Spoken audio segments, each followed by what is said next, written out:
Hi, I hope you're doing good, and I welcome you to a new deep dive into the data card generator. This time, we're going to talk about the pop-up calculator. As you may know, a pop-up attack is a bombing run where we approach the target flying low level just to initiate an ascent in the last moment and dive bomb the target.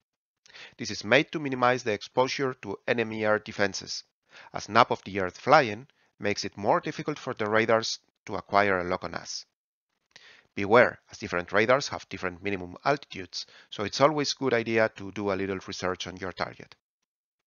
For this demo, I've prepared a simple mission in Nevada with a SA-3 composed by a search radar, a tracking radar, and 3 launchers together with a 57mm AAA to make things interesting.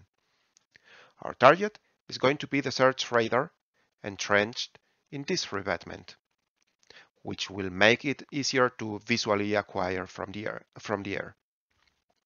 The waypoint is not directly on top of any target, and this is on purpose to force us into visual acquisition and CCIP bombing. Should it be a fixed emplacement or a building, we could simulate a precision waypoint on top and even bomb it in auto, Hornet naming, or CCRP, Viper naming. Let's see how it goes.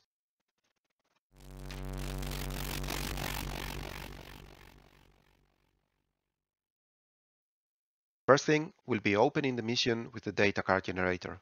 I have already prepared it and modified the name of the target waypoint, a couple more things. So I will just check the heading into the target waypoint as we are gonna need it next. So 312. Now we head to the pop-up tab that I have conveniently prepared into the right panel to introduce the attack parameters. Ground speed, 450 knots. It's important to keep it fast to be able to pop up and reach the predetermined altitude quickly, minimizing our exposure. Altitude at the IP, AGL, 300 feet, which is quite comfortable and safe as the SA-3 is permissive and its minimum acquisition altitude is 700 feet. Initial heading, 312 as we just checked. Altitude format, AGL or MSL. I select MSL and just remember that some planes like the Hornet have a limitation on the radar altimeter. So for the Hornet, above 5,000 feet AGL, it will not work. So even if you selected radar altitude for the heads-up display, it will automatically revert to barometric or MSL. Bomb type, conventional, low drag. Minimum height over target, AGL, so 300 feet, which is quite comfortable and safe. Pop angle, that's the pitch up for the ascent, 30 degrees is quite common. Dive angle, just the opposite, also 30 degrees for the pitch down. Offset angle, as we do not approach the target in a straight line, but offset our path to a side to just come back into the target. So we will select also 30 degrees and we will be doing a 30-30-30 attack. Wire time. This is just the time we'll have to visually acquire the target and release our bombs. More time means higher altitude, so more exposure. Let's leave 8 seconds. Target elevation, MSL. I have just noted it down from the mission editor. So in this case, it's 4,565 feet. And recovery G, this is how violent our dive recovery will be. So our pull up. Let's select 4.5 G. Just one last note.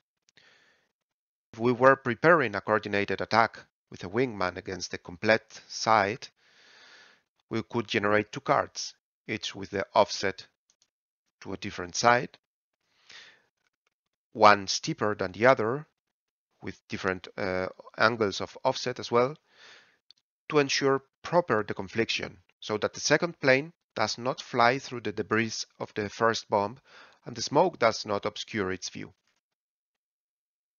Now we generate the parameters. So let's do a quick summary.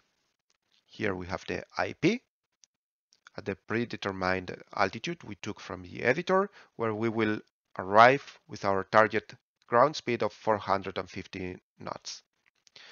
Action, that's the moment where we modify our flight path to the offset, so 30 degrees to the right, making it 342.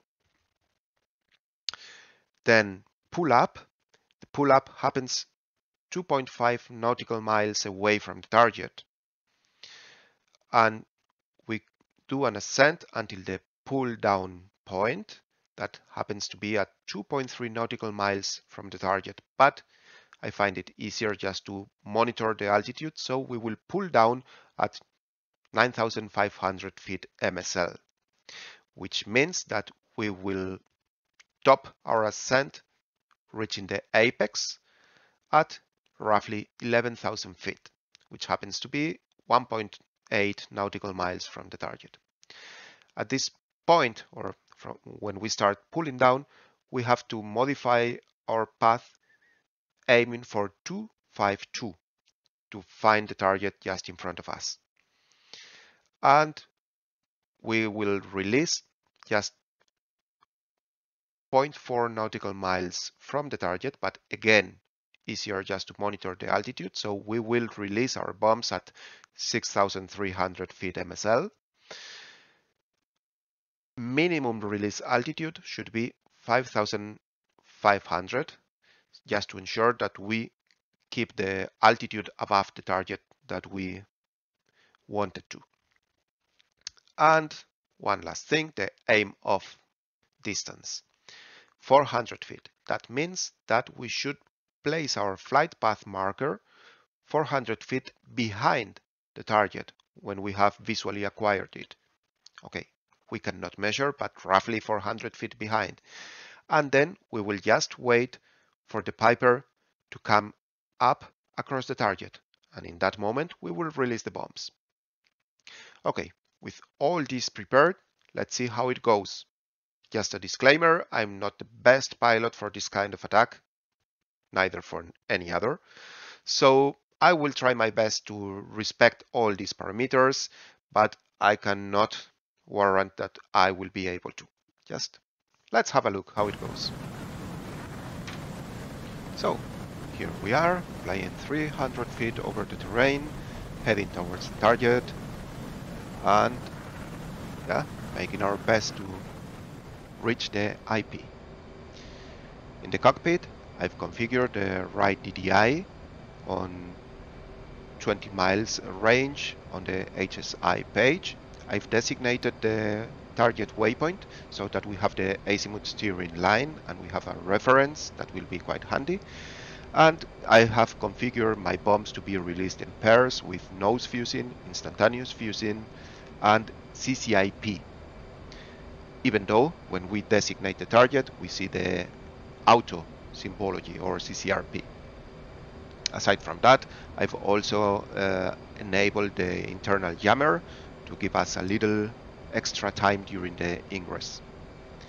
So our action point is at 3.6 nautical miles from the target. We are now 6 miles away, and we focus into the heads-up display so that we can continuously monitor that distance on the lower right corner and the altitude. So getting closer. Now, thanks to TAC view for the strategic view, and 3.6 action. We head towards 342 heading, a little past that.